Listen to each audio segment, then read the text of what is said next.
Welcome my dear students, welcome to easy maths by Vivek sir.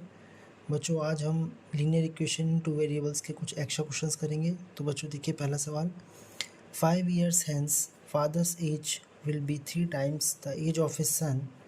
5 years ago father was 7 times as old as his son. Find their percentages. इस सवाल में बच्चों आपको 5 साल बाद पिता की एज अपने बच्चे की एज की 3 गुनी होगी और 5 साल पहले पिताजी की एज 7 गुना होगी अपने बच्चे की 5 साल पहले की एज से। तो बच्चों यहाँ पे प्रेजेंटेजेस फाइंड करने हैं। तो बच्चों यहाँ पे पहले लेट कर लेंगे। लेट द प्रेजेंट एज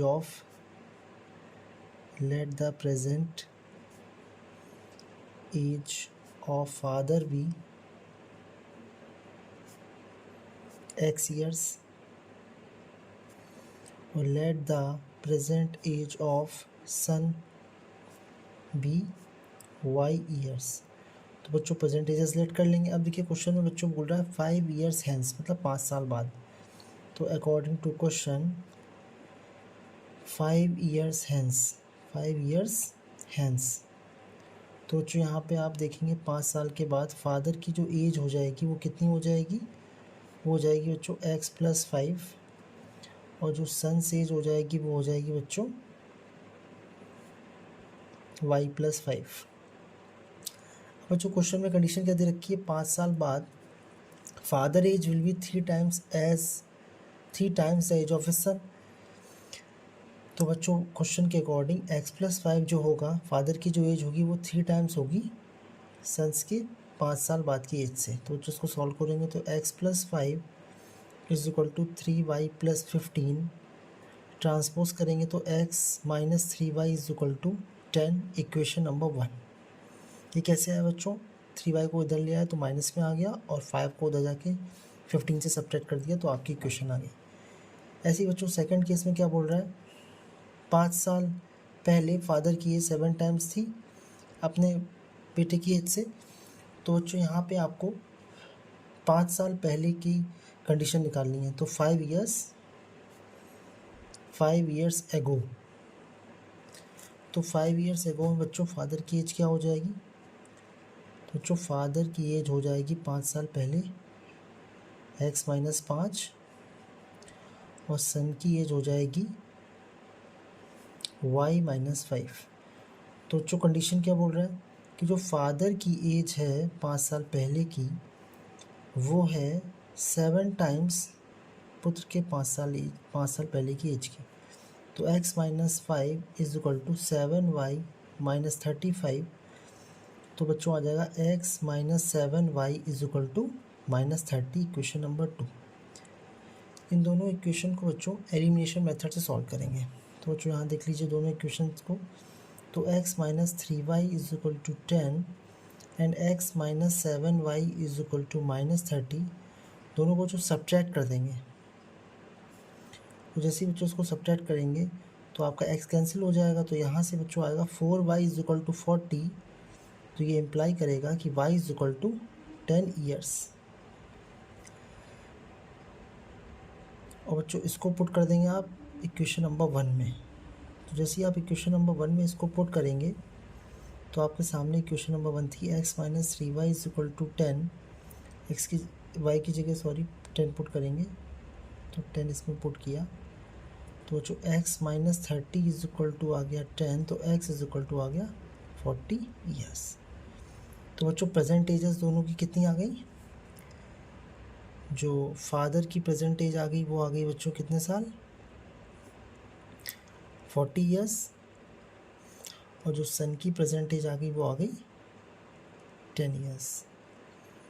और बच्चों आपको ये कंडीशन सेटिस्फाई करके भी आप देख सकते हैं कि 5 साल बाद जो बेटा होगा वो 15 का हो जाएगा और 5 साल बाद जो पिताजी होंगे वो 45 के हो जाएंगे। आप पुट करेंगे वैल्यू तो 15 × 3 कितना होता है बेटा, 45 है ना। तो ये देखिए आपका मैच कर रहा है कि सन की एज 15 होगी तो जो फादर की एज होगी वो 45 हो जाएगी। यहाँ से कंडीशन भी सेट कर रही है, देखिए 3 टाइम्स आ रही है। 10 में 5 जोड़ेंगे तो 15, 45 में 5 जोड़ेंगे तो 45, तो 15 इंटू 3 45 सेटिस्फाई कर रहा है, तो आपका आंसर सही है। देखिए बच्चों अगला सवाल, sum of digits of a 2 digit number is 9, the number obtained by reversing the order of the digits of the given number exceed the given number by 27, find the given number. इस सवाल में बच्चों एक 2 digit का number दे रखा है जिसके दोनों डिजिट्स का सम 9 दे रखा है। इस सेकंड कंडीशन में the number obtained by reversing the order of the digit, मतलब जैसे डिजिट्स का ऑर्डर रिवर्स करना, मतलब जैसे मान लीजिए आपके पास नंबर है 12 तो 21 हो गया। ऐसे ही बच्चों इस क्वेश्चन में जैसे ही इस डिजिट्स के ऑर्डर को रिवर्स किया जाता है, वैसे ही जो नंबर ऑब्टेन होता है reversing the order of digit करने के बाद, वो गिवन नंबर से 27 ज़्यादा होता है। तो आपको बच्चों गिवन नंबर फाइंड करना है। तो बच्चों एक 2 डिजिट नंबर आपको पता है कि वंस प्लेस और टेंस प्लेस के कॉम्बिनेशन से बनता है। तो यहाँ पे आप लेट कर लेंगे, let digit at ones place be x और let digit at tens place be y. तो बच्चों पहली लाइन पढ़ के फर्स्ट केस क्या दे रखा है, क्वेश्चन के अकॉर्डिंग दे रखा है कि sum of the digits of 2 digit number के दोनों डिजिट्स का सम कितना है बच्चों, 9। तो x plus y is equal to 9, ये आपकी पहली इक्वेशन आ गई। फिर देखिए क्या बोल रहा है, the number obtained by reversing the order of the digit. तो रिवर्स नंबर बाद में बनाएंगे, सबसे पहले बच्चों ओरिजिनल नंबर बना लेते हैं कि जब आपका वंस प्लेस एक्स है और टेंस प्लेस वाई है तो ओरिजिनल नंबर क्या होगा। तो ओरिजिनल नंबर कैसे आता है बच्चों, वंस प्लेस में 1 का मल्टीप्लाई करते हैं और टेंस प्लेस में 10 का मल्टीप्लाई करते हैं और दोनों को जोड़ देते हैं, तो आपका नंबर आ जाता है 2 डिजिट नंबर। तो नंबर आ गया x प्लस 10y, ये आपका आ गया ओरिजिनल नंबर। अब बच्चों रिवर्स नंबर क्या होगा, तो बच्चों रिवर्स नंबर लिखने के लिए आपको ये पता होना चाहिए कि जो पहले वाले केस में वंस प्लेस पे डिजिट x थी वो अब टेंस प्लेस पे आ जाएगी, जो टेंस प्लेस की डिजिट थी वो वंस प्लेस पे आ जाएगी। तो बच्चों ये आपका नंबर बन जाएगा, ये टेंस प्लेस वाली वंस प्लेस पे आ जाएगी, तो y आपका वंस प्लेस पे होगा, तो 1 इंटू वाई प्लस और टेंस प्लेस पे x आ जाएगी, तो 10 इंटू एक्स। तो आपका रिवर्स नंबर जो हो गया वो हो गया y plus 10x।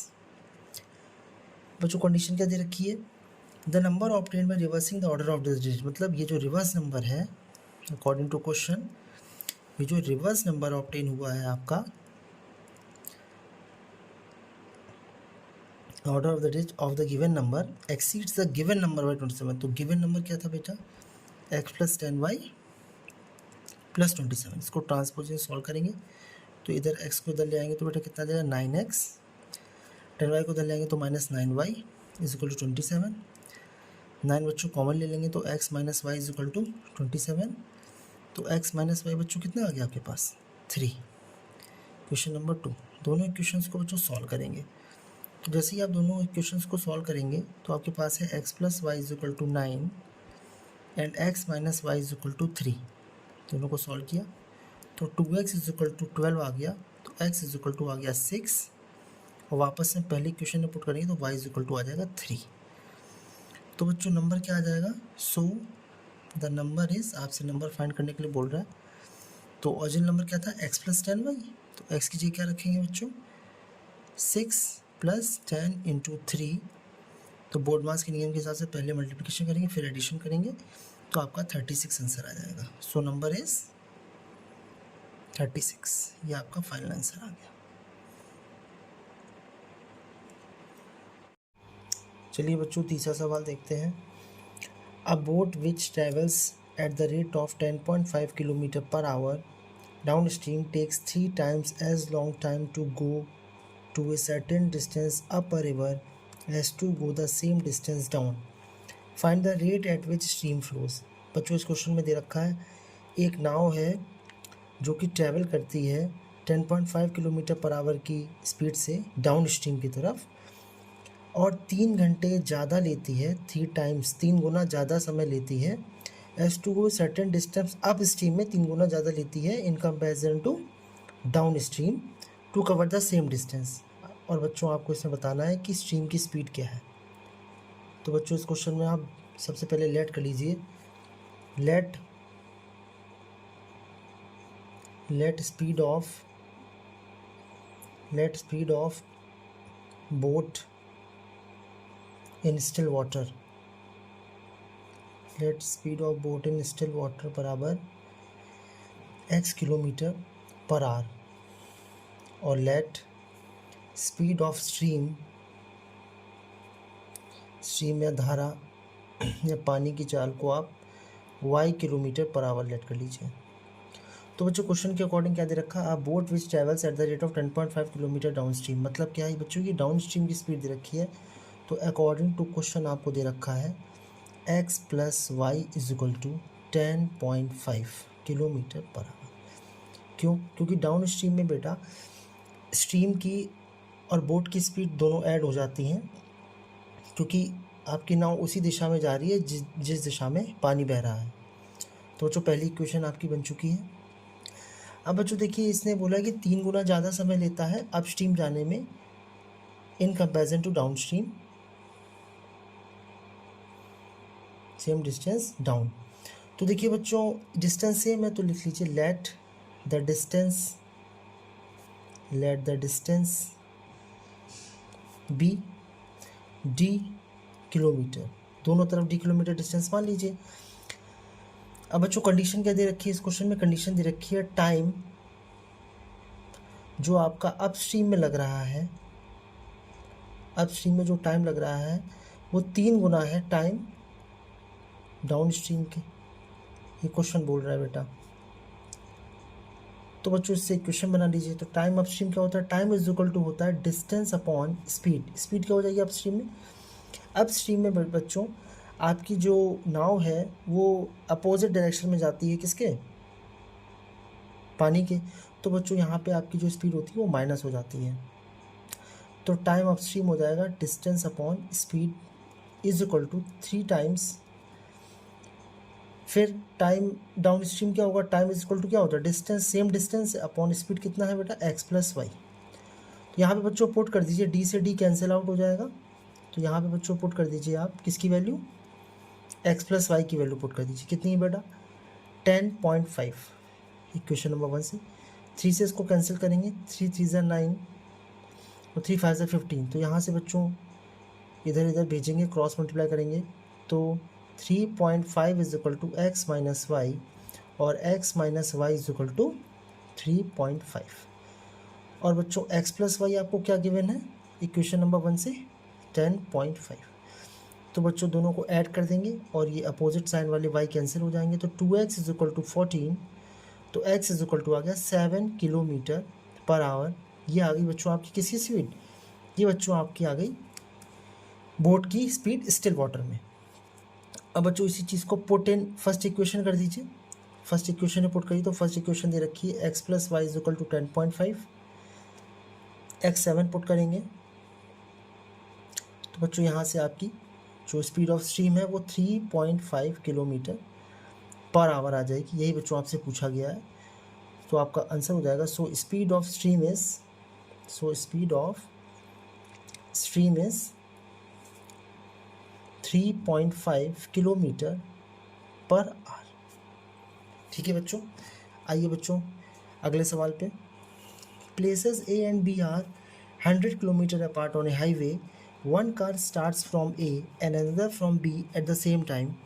If car travels in same direction at different speeds, they meet in 5 hours, if they travel towards each other they meet in 1 hour. Find speeds of 2 car। बच्चों इसमें आपको 2 places दे रखी है और भी highway पे जो कि 100 किलोमीटर दूरी पे है। एक कार ए से और दूसरी कार बी से स्टार्ट होती है सेम समय पे, एक ही समय पे दोनों शुरू होती हैं। और अगर ये दोनों कारें एक ही दिशा में चलती हैं तो ये 5 घंटे बाद मिलती हैं, और ये दोनों कारें अगर अपोजिट डायरेक्शन में करती हैं, मतलब दोनों की तरफ एक कार और दूसरी कार दोनों के एक दूसरे की तरफ चलती हैं टुवर्ड्स ईच अदर, तो वो 1 घंटे में मिल जाते हैं। फाइंड स्पीड्स ऑफ कार, आपको यहाँ पे कार्स की स्पीड फाइंड करनी है। तो लिखिए late speed of car bracket में जो ए से स्टार्ट हो रही है x किलोमीटर पर आवर, और दूसरी कार की speed, late speed of car जो बी से स्टार्ट हो रही है उसको y किलोमीटर पर आवर की स्पीड मान लेते हैं। तो बच्चों उसको समझने के लिए आप एक डायग्राम, एक इधर फिगर बना सकते हैं। दो प्लेसेस हैं आपकी ए और बी, माना कि यहाँ से कार ए स्टार्ट होती है और यहाँ से कार बी स्टार्ट होती है, और दोनों जाके अगर ये दोनों सेम डायरेक्शन में जा रही हैं तो ये किसी पॉइंट सी पे कितने घंटे बाद मिलती हैं? 5 आवर्स के बाद मिलती हैं। और अगर ये कार और ये कार एक दूसरे की तरफ जा रही हैं तो ये मिलती हैं कितने घंटे बाद बेटा? 1 आवर्स के बाद। ठीक है, इसकी x kilometre per our speed है और इसकी y kilometre per our speed है। ठीक है, अब बच्चों आपको एक लॉजिक समझना पड़ेगा कि अगर ये कार सी पे मिल रही हैं तो क्या होगा। तो बच्चों आपको ये जानना पड़ेगा कि अगर x कार जो कि ए से x किलोमीटर पर आवर की कार जो है वो ए से स्टार्ट हो रही है, वो जाके सी पॉइंट पे मिल रही है, तो बच्चों आपको ये समझना पड़ेगा कि ये वाली जो कार है वो तेज़ चलेगी और ये कार थोड़ी धीमी चलेगी, तभी जाके ये इसको यहाँ पे कैच कर पाएगी पॉइंट सी पे। तो बच्चों यहाँ पे हम इक्वेशन बनाते हैं। फर्स्ट केस में जबकि दोनों car both move in same direction, दोनों एक ही डायरेक्शन में जा रही हैं, तो बच्चों आपको फॉर्मूला पता है, time is equal to distance upon speed होता है। तो बच्चों यहाँ पे टाइम कितना लग रहा है? 5 घंटे। डिस्टेंस कितनी है बेटा? अब आपको यहाँ पे थोड़ा समझना पड़ेगा कि इन दोनों के बीच की दूरी 100 किलोमीटर है। ठीक, तो डिस्टेंस है 100। अब बच्चों स्पीड समझना पड़ेगा आपको।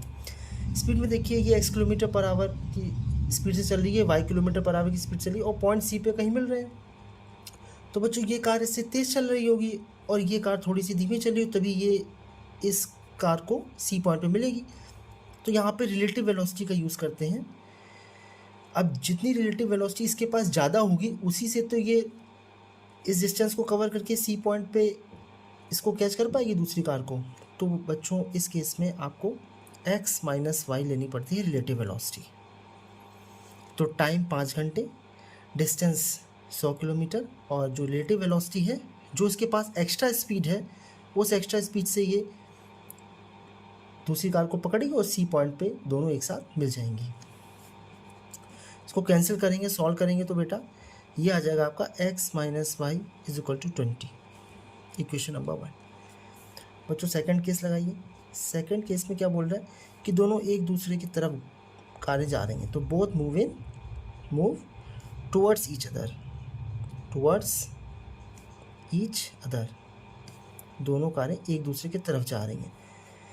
सेम फार्मूला बेटा यूज़ करेंगे यहाँ पे, time equal to distance upon speed. तो टाइम कितना लग रहा है? 1 घंटा। डिस्टेंस 100 है इन दोनों के बीच में। और बेटा आप लॉजिकली समझिए, ये कार इसकी तरफ जा रही है और ये कार इसकी तरफ जा रही है, दोनों एक दूसरे की तरफ जा रही हैं।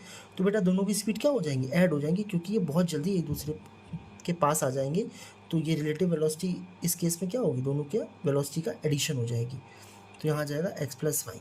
इसको बच्चों सॉल्व करेंगे तो x plus y is equal to आ गया 100। दोनों इक्वेशंस को बच्चों सॉल्व करेंगे एलिमिनेशन मेथड से। तो x minus y is equal to 20 और x plus y is equal to 100। Elimination method लगाएंगे, y कैंसिल हो जाएगा तो 2x बराबर आ जाएगा 120। तो x आ जाएगा 60 किलोमीटर पर आवर। इसको बच्चों पुट कर देंगे पहली इक्वेशन में। तो जैसे ही बच्चों आप इसको पहली इक्वेशन में पुट करेंगे तो आपके पास आ जाएगा x माइनस, पहली इक्वेशन क्या थी बच्चों? x minus y is equal to 20, तो 60 minus y is equal to 20, तो y इज इक्वल टू आ जाएगा 40 किलोमीटर पर आवर। तो दोनों कार की स्पीड आ गई। Car first that is start from A 60 kilometre per hour और कार सेकंड जो कि बी से शुरू होती है उसकी आ गई 40 किलोमीटर पर आवर। तो बच्चों आप आंसर चेक भी कर सकते हैं इसको यहाँ पुट करके। x माइनस वाई 60 माइनस 40 कितना होता है? 20, 25 से 100, 5 आ गया। इसका मतलब आपका आंसर करेक्ट। चलिए बच्चों अगले सवाल की ओर। अगला सवाल बोल रहा है बच्चों, 2 men and 7 boys can finish a work in 4 days, while 4 men and 4 boys can finish the same work in 3 days, how long it would take one man or one boy to do it? दो आदमी 7 बच्चे किसी काम को 4 दिन में ख़त्म करते हैं और 4 आदमी और 4 लड़के या बच्चे उसी काम को 3 दिन में ख़त्म करते हैं, तो कितना समय लगेगा एक आदमी और एक बच्चे को काम ख़त्म करने में? तो बच्चों इस क्वेश्चन को आपको कैसे करना है देखते हैं। तो लेट कर लीजिए पहले, let time taken by one man बराबर एक्स डेज मान लेते हैं कि एक आदमी काम ख़त्म करने में एक्स दिन लेता है, और let time taken by one boy बराबर वाई डेज। अब बच्चों ऐसे क्वेश्चंस में आपको वन डे वर्क निकालना होता है, क्योंकि टाइम और वर्क जो होता है वो इनवर्स प्रोपोर्शन होता है। मान लीजिए आप किसी काम को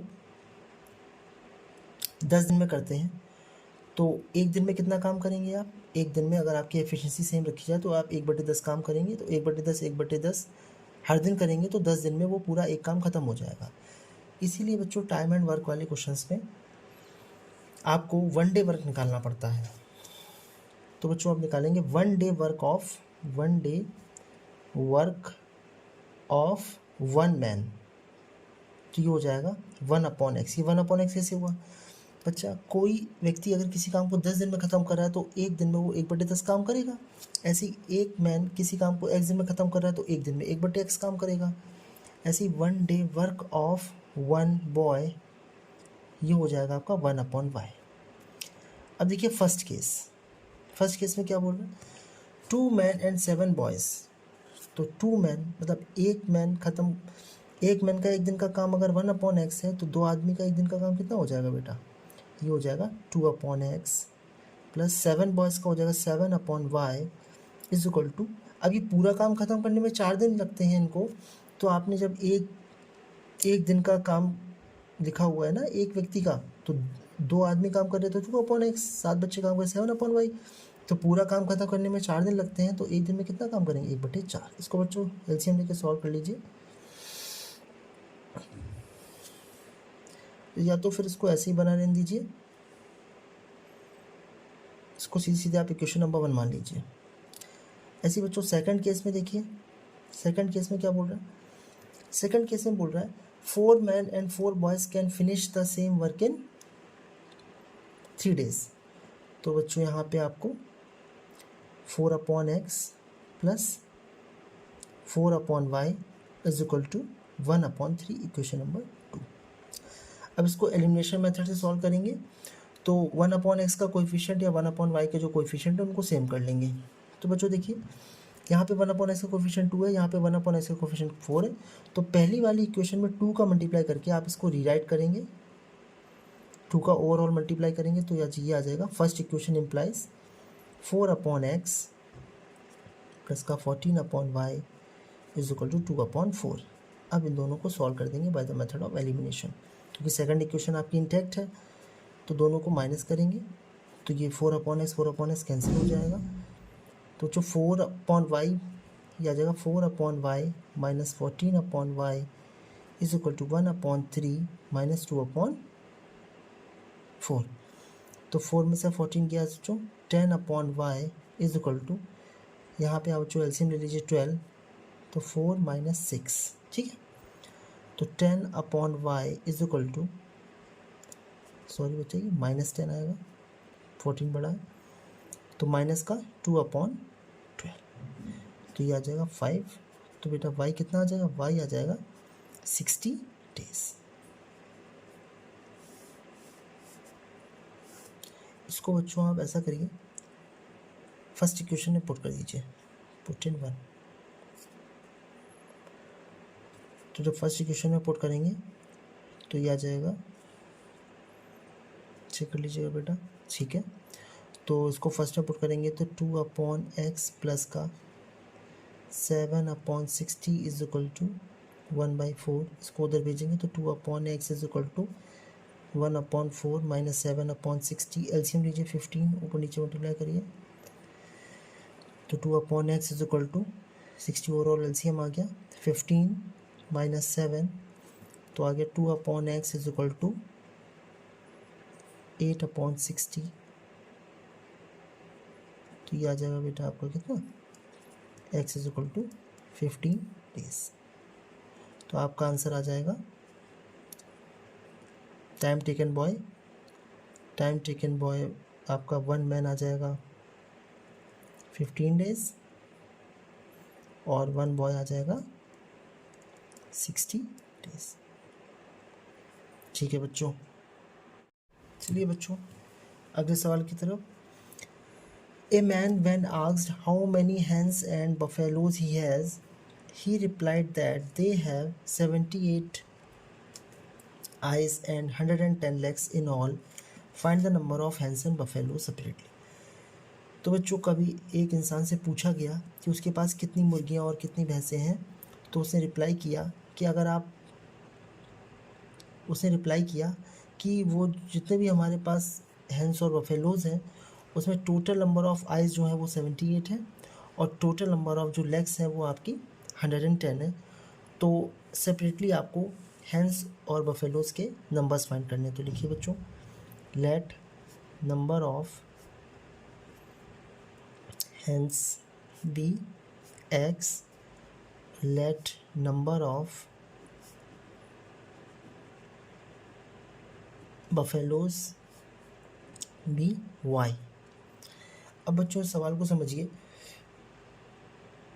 उसने अपने रिप्लाई में दिया है कि total eyes when counted are 78। तो बच्चों आपको ये कंफर्म है कि हैन के पास भी 2 आँखें होती हैं और बफेलोज़ के पास भी 2 आँखें होती हैं। तो अकॉर्डिंग टू क्वेश्चन बच्चों हैंस के अब अगर आपकी x हैंस है तो 2x आइज़ आपकी हैंस के पास हो गई और 2y आइज़ आपकी बफेलोज़ के पास हो गई, टोटल 78 आ गया। 2 कॉमन लेंगे तो x plus y is equal to 78। तो बच्चों ये आपका पहली इक्वेशन आ जाएगी, x plus y is equal to 39, equation number 1 आ गई। ऐसे ही बच्चों सेकंड केस लेंगे या अकॉर्डिंग टू क्वेश्चन उसने बोला है कि 110 लेग्स हैं। तो बच्चों आपको पता है कि जो हैंस होते हैं उनके 2 लेग्स होते हैं, तो एक्स हैंस के पास 2x लेग्स होंगे और बफेलोज़ के पास 4 पैर होते हैं, तो 4y इज इक्वल टू 110। तो यहाँ पे बच्चों 2 कॉमन लेंगे तो x plus 2y is equal to 110। Solve करेंगे तो यहाँ से आ जाएगा बेटा x plus 2y is equal to 55, question number 2। दोनों को बच्चों एलिमिनेशन मेथड से सॉल्व करेंगे अब। तो एलिमिनेशन मेथड में क्या करते हैं, दोनों इक्वेशंस को लिख लीजिए, x plus y is equal to 39 and x plus 2y is equal to 55। Subtract कर दीजिए तो माइनस का y इज इक्वल टू, ये माइनस आएगा, माइनस का 16, तो y इज इक्वल टू आ गया 16। इसको फर्स्ट में पुट कर दीजिए तो x plus y is equal to आपका 39 है, तो x is equal to 39 minus 16 is equal to 23। तो बच्चों यहाँ पे आ जाएंगे आपके नंबर्स आ जाएंगे। सो हैंस कितने आ जाएंगे 23 और बफेलोज़ आ जाएंगे 16। आप बच्चों चेक भी कर सकते हैं इसको, यहाँ से चेक कर लीजिए 23 इंटू 2 46 प्लस 32, x की वैल्यू पुट करिए यहाँ पे 23 और y की वैल्यू पुट करिए 16। तो आप अगर आप चेक करना चाहें तो आप इसको चेक कर सकते हैं। तो 46 प्लस 32 कितना हो जाएगा बेटा 78। तो इसका मतलब आपका आंसर क्या है, करेक्ट। चलिए इसको नेक्स्ट क्वेश्चन देखते हैं।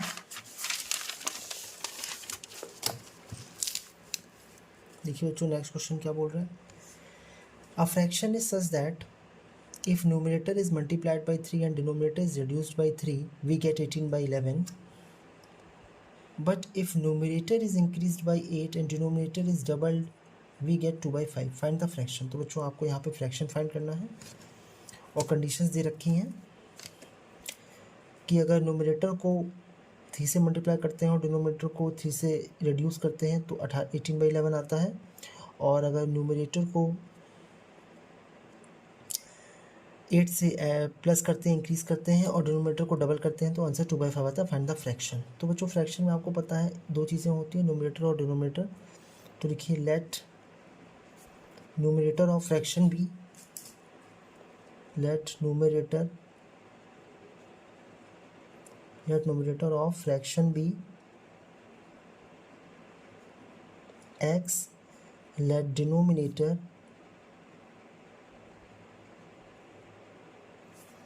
of fraction be y. So fraction तो आपका ओरिजिनल फ्रैक्शन क्या बन जाएगा बच्चों, x अपॉन y. अब फर्स्ट केस लगाइए, क्या बोल रहा है बच्चों क्वेश्चन में, if numerator is multiplied by 3 तो 3x and denominator is reduced by 3, denominator को 3 से रिड्यूस कर दीजिए तो आपका फ्रैक्शन हो जाता है 18 by 11. इसको सॉल्व करिए बच्चों क्रॉस मल्टीप्लाई करके. तो 11 थी 33x is equal to 18y minus 54 या 33x minus 18y is equal to minus 54, equation number 1. Second case देखिए बच्चों क्या बोल रहा है. सेकंड केस में बोल रहा है numerator is increased by 8, numerator is increased by 8 and denominator is doubled, we get 2 by 5. इसको सॉल्व कर लीजिए. तो 5x plus 40, 5x plus 40 is equal to 4y. इसको सॉल्व करेंगे तो 5x minus 4y is equal to minus का 40. ठीक है. अब बच्चों पहली इक्वेशन में आप 3 कॉमन लेके इसको रिड्यूस भी कर सकते थे तो थोड़ी सी ये सिंपल हो जाएगी. तो 3 कॉमन ले लेंगे इसमें तो बच्चों क्या आ जाएगा 11x minus 6y is equal to minus का 18. तो इसको फर्स्ट हम इक्वेशन मान लेंगे. अब बच्चों इसमें लगाएंगे एलिमिनेशन मेथड. तो ऐसा करिए बच्चों y के कोफिशिएंट को सेम कर लीजिए. यहाँ पे y के कोफिशिएंट -6 है, यहाँ पे y का -4 है. तो इन दोनों का एलसीएम ले लीजिए, 12 आएगा. तो पहली इक्वेशन में मल्टीप्लाई करेंगे आप कितने का, पहली इक्वेशन में आप मल्टीप्लाई करेंगे 2 का. तो पहली इक्वेशन में आप जब 2 का मल्टीप्लाई करेंगे तो पहली इक्वेशन आ जाएगी आपके पास 22x माइनस का 12y is equal to minus 36. और सेकेंड इक्वेशन में आप मल्टीप्लाई करेंगे 3 का. तो सेकेंड इक्वेशन आपके पास आ जाएगी 15x माइनस का 12y is equal to minus का 120. चेक कर लीजिए एक बार. ठीक है. दोनों इक्वेशंस को सब्ट्रैक्ट करेंगे क्योंकि ये सेम साइन के हैं. ये आ जाएगा आपका पास प्लस, तो y कैंसिल हो गया. तो ये आपके पास बेटा आ गया 7x is equal to 120 minus 36 करेंगे तो आएगा बेटा 84. तो x आ जाएगा आपका 12. इसको सेकंड इक्वेशन में पुट कर दीजिए, पुट इन 2. तो 5 इंटू 12 माइनस का 4y is equal to minus का 40. तो 60 minus 4y is equal to minus 40. तो माइनस का 4y is equal to minus का 100. इसको इधर भेजेंगे तो ख़त्म हो जाएगा. तो y is equal to 25. So fraction is 12 upon 25. चलिए बच्चों अगली सवाल की ओर. A man went to a bank to withdraw rupees 1000. He asked the cashier to give him rupees 5 and rupees 10 notes only. The man got 175 notes in all. Find how many notes of rupees 5 and rupees 10 did he receive. तो एक आदमी bank जाता है, वहाँ से 1000 रुपये निकालता है वो कैशियर से बोलता है कि उसको 5 रुपये और 10 रुपये के नोट ही चाहिए, तो उसको ओवरऑल 175 नोट्स मिलते हैं। तो आपको ये बताना है कि 5 रुपये के और 10 रुपये के कितने अलग अलग नोट उसने प्राप्त किए। तो लिखिए बच्चों, let number of ₹5 notes be x, let number of ₹10 notes be y। तो बच्चों 5 रुपये के x नोट प्राप्त किए और 10 रुपये के y नोट प्राप्त किए, तो ओवरऑल उसको 175 नोट्स मिले हैं। तो बच्चों आप पहली इक्वेशन बना सकते हैं कि x + y = 75। क्यों? क्योंकि x नोट उसने प्राप्त किए हैं 5 रुपये के और y नोट उसने प्राप्त किए हैं 10 रुपये के। बच्चों अब सेकंड इक्वेशन के लिए, ये तो आपका फर्स्ट केस हो गया, फर्स्ट केस में टोटल नंबर ऑफ नोट्स हो गए। अब सेकंड इक्वेशन में आपको समझना पड़ेगा वैल्यू ऑफ ₹5 नोट्स, मतलब वैल्यू कितनी है, कीमत कितनी है। तो 5 रुपये के जब x नोट प्राप्त करेगा तो 5x कीमत होगी, और वैल्यू ऑफ ₹10 नोट्स और 10 रुपये के y नोट प्राप्त करेगा तो वैल्यू 10y होगी। तो अकॉर्डिंग टू क्वेश्चन कितने रुपए प्राप्त कर रहा है? 5 रुपये की अगर x नोट प्राप्त 5x वैल्यू है और इसकी वैल्यू है 10y, और टोटल कितना अमाउंट उसको मिल रहा है बेटा? 1000 रुपये। तो यहाँ 5 कॉमन लेंगे तो x + 2y = 1000। तो x + 2y बेटा कितना आ गया? 5 से कैंसिल कर देंगे तो आ जाएगा 200। दोनों इक्वेशन को एलिमिनेशन मेथड से सॉल्व करेंगे तो x + y = 75 है बेटा, और x + 2y = 200 है। दोनों को सब्ट्रैक्ट करिए तो यहाँ पे आ जाएगा माइनस का y = माइनस का 125, तो y = आ गया 125। इसको पुट करिए बेटा, नहीं कहीं मिस्टेक हुआ है बेटा, यहाँ पे कहीं मिस्टेक है। x + y = 175 था, सॉरी 175 दे रखा है, बाय मिस्टेक। तो 175 में से आप माइनस करेंगे तो ये आ जाएगा 25, तो y 25 आ गया। तो पुट इन अगर आप 1 करेंगे तो फर्स्ट इक्वेशन में क्या दे रखा है आपको? फर्स्ट इक्वेशन में दे रखा है x + y = 175, तो y की वैल्यू 25 पुट करेंगे तो x इतना आ जाएगा 150। तो आपके कितने आ गए बच्चों notes? So number of ₹5 notes आपके पास आ गए हैं कितने? 150। नंबर ऑफ ₹10 नोट्स आ गए हैं आपके पास 25। आप बट चेक कर सकते हैं इसको, आप पहली क्वेश्चन से चेक कर सकते हैं, दोनों का एडिशन 175 आ रहा है। और दूसरी क्वेश्चन से भी आप चेक कर सकते हैं कि 150 × 5 होता है 750, और 25 × 10 होता है 250। तो 750 + 250 = 1000। It means your answer is correct. चलिए बच्चों अगले सवाल की ओर आते हैं। क्या बोल रहा है बच्चों? Students of a class are made to stand in rows. If 4 students are extra in a row there would be 2 rows less. If 4 students are less in a row there would be 4 rows more. Find number of students in class. तो बच्चों इस question में बोल रहा है कि class में कुछ बच्चे हैं, उनको रोज़ में बैठने के लिए कहा गया। अगर 4 स्टूडेंट्स एक्स्ट्रा एक रो में बैठाए जाते हैं तो 2 रो कम की ज़रूरत पड़ती है, और अगर 4 स्टूडेंट्स कम बैठाए जाते हैं एक रो में तो 4 रोज़ ज़्यादा चाहिए बच्चों को बैठाने के लिए। Find number of students in class. तो बच्चों देखिए यहाँ पे 2 चीज़ें हैं, एक तो रोज़ है और number of students in each row. तो आपको दोनों चीज़ों को लेट करना पड़ेगा। देखिए लेट नंबर ऑफ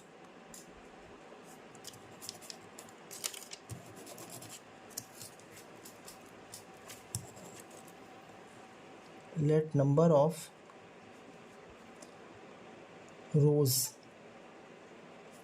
बराबर x, और let number of students in each row, प्रत्येक रो में जितने बच्चे बैठेंगे वो आप मान लीजिए y।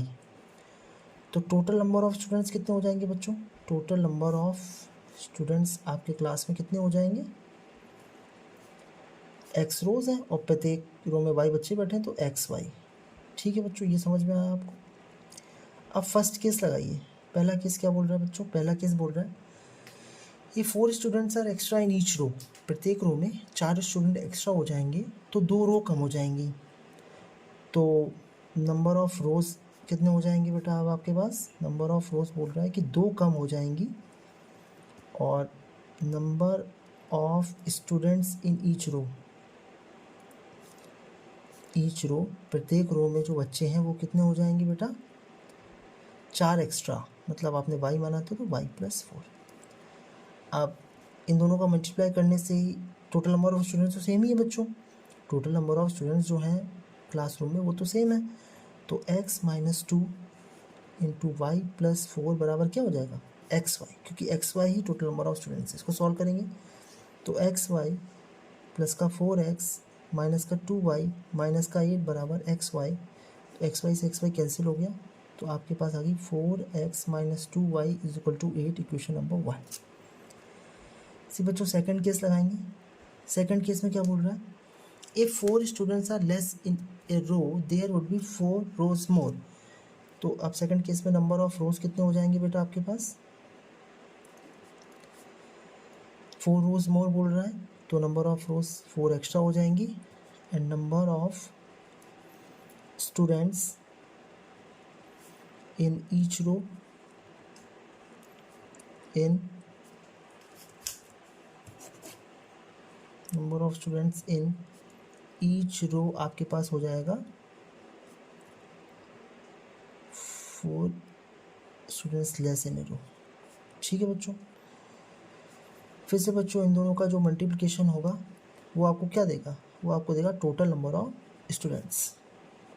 तो सॉल्व करिए बेटा, इसको सॉल्व करेंगे तो xy माइनस का 4x प्लस का 4y माइनस 16 बराबर xy। तो xy कैंसिल हो जाएगा, तो माइनस का 4x प्लस का 4y = 16 आ गया। तो 4 कॉमन ले लीजिए, तो माइनस का x प्लस का y = 16, तो माइनस का x प्लस का y = कितना आ गया बेटा आपके पास? 4, इक्वेशन नंबर 2। अब इन दोनों, तो जो पहली इक्वेशन है 4x - 2y = 8 and minus x plus y = 4। तो बच्चों देखिए कोएफिशिएंट तो सेम है नहीं, तो इस सेकंड वाली इक्वेशन में आप 2 का मल्टीप्लाई कर लीजिए। तो सेकंड वाली इक्वेशन में जब 2 का मल्टीप्लाई करेंगे तो आ जाएगा माइनस का 2x प्लस का 2y = 8। तो यही यहाँ पुट कर दीजिए, माइनस का 2x प्लस का 2y = 8। तो सॉल्व कर दीजिए, ऐड कर दीजिए तो ये कैंसिल हो जाएगा।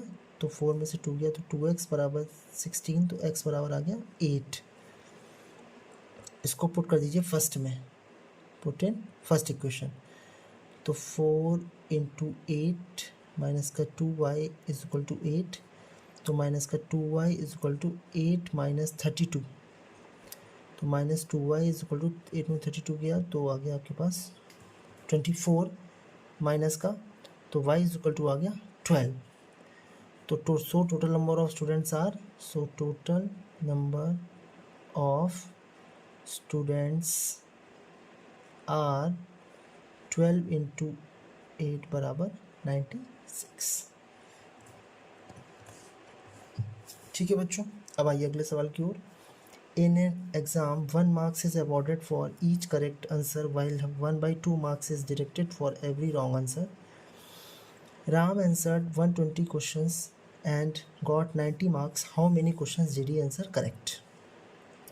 तो एक एग्ज़ाम में 1 मार्क्स मिलते हैं प्रत्येक करेक्ट आंसर के लिए और 1/2 मार्क्स कट जाते हैं प्रत्येक गलत आंसर के लिए। राम ने 120 क्वेश्चंस का उत्तर दिया और उसको 90 मार्क्स प्राप्त हुए। How many question did he answer correct? तो बच्चों सबसे पहले तो टोटल नंबर ऑफ क्वेश्चंस कैसे बने होंगे? रॉन्ग आंसर्स और राइट आंसर्स मिला के टोटल नंबर ऑफ क्वेश्चंस बने होंगे। तो सबसे पहले लेट करिए, late number of questions answered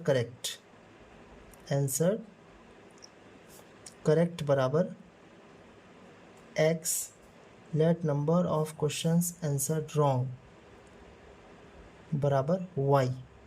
तो पहली क्वेश्चन बन गई x प्लस वाई बराबर 120, मतलब सही आंसर और गलत आंसर का टोटल जो सम है वो 120 क्वेश्चन है, क्योंकि 120 क्वेश्चन हैं। तो सही क्वेश्चन जितने आंसर किए हैं वो x हैं, गलत क्वेश्चन जितने क्वेश्चन जितने गलत किए हैं वो y हैं, तो टोटल नंबर ऑफ क्वेश्चन 120 हो गए। अब बच्चों लिखिए according to question, marks given for correct answer. तो करेक्ट आंसर के लिए कितने मार्क्स दिए जाएंगे बच्चों? अब आपने x क्वेश्चन सही किए हैं तो प्रत्येक करेक्ट के लिए 1 मार्क्स दिया जाता है, तो x करेक्ट के लिए 1x मार्क्स दिए जाएंगे। और मार्क्स डिडक्टेड फॉर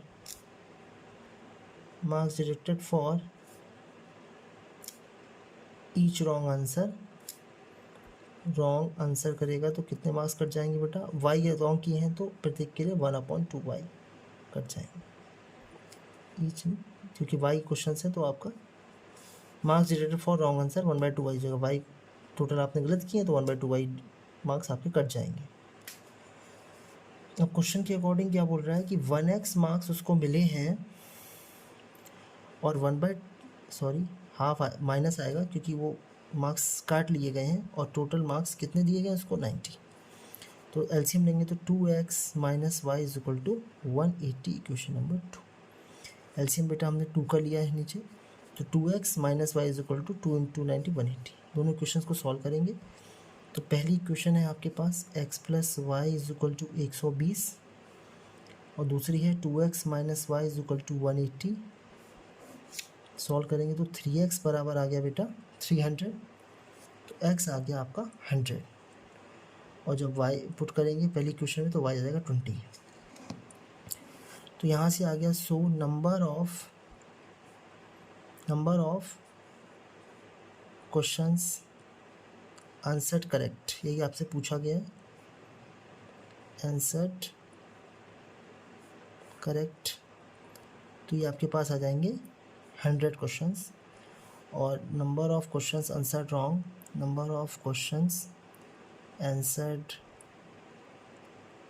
रॉन्ग तो ये आ जाएंगे बच्चों आपके पास 20। अब आपको चेक करना है तो आप चेक भी कर सकते हैं, x प्लस वाई 120 आ रहा है, और इसमें आप अगर पुट करेंगे तो 100 माइनस का 10 बराबर 90। तो बच्चों आपके तो ये आंसर आपके सही। ओके बच्चों, थैंक यू।